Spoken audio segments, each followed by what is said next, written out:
Hi, this is Jordan Ramirez, and normally I host my podcast show, Film Talk with Jordan Ramirez. Now I am hosting a special show for my podcast, Film Talk with Jordan Ramirez Minisode, Jordan Ramirez Recommends.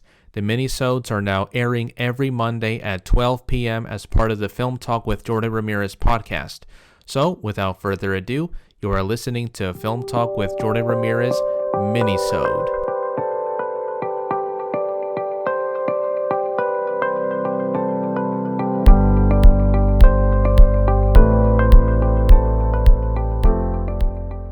For my fourth episode as part of French New Wave Month, I am going to recommend the film Donkey Skin, released in 1970, directed by Jacques Demy, starring Catherine Deneuve and Jean Marais. After the death of the queen of a faraway kingdom, the king, played by Jean Marais, is now tasked from the king's own cabinet of having to remarry since he has no male heirs to the throne. The king at first is reluctant, but he decides to look at the different portraits of the woman who he must find that is as beautiful as his own wife. He ends up falling in love with his own daughter after he looks at her portrait.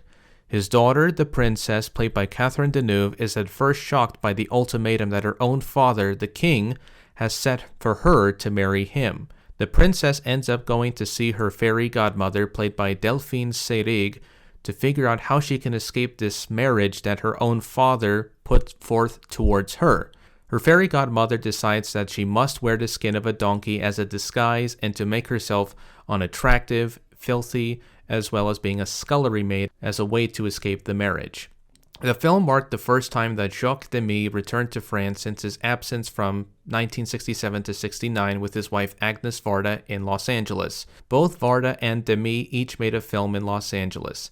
Demy made his first Hollywood feature, Model Shop, for Columbia Pictures from 1969, starring Anouk Aimée. The film was a critical and commercial disaster. Demy was not enthusiastic with the studio tampering in the film. This film, however, would mark a return to the types of films that he wanted to make in his early career of the French New Wave. Demy was fascinated with fairy tales since he was a child and would perform puppet shows on fairy tale works from Charles Perrault. In an interview, Demy stated that Donkey Skin was his favorite. He was hoping to make a film version of the story as far back as 1962. For the original leads, he wanted Brigitte Bardot and Anthony Perkins. By that time, he was not yet an established filmmaker.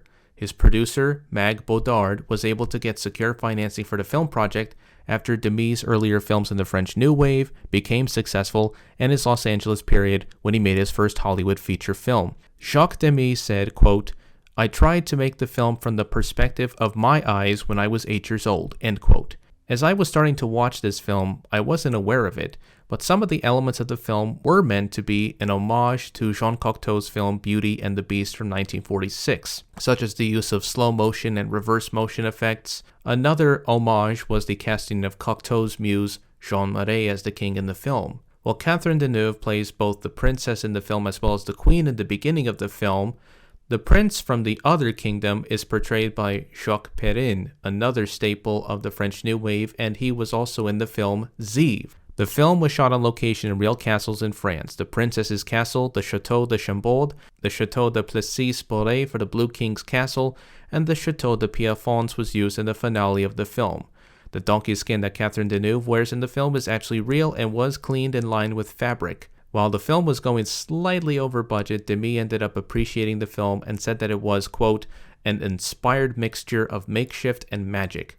The film was met with positive enthusiasm from French critics while receiving mixed reviews from overseas. The film proved to be the 12th most popular film in France for the year 1970.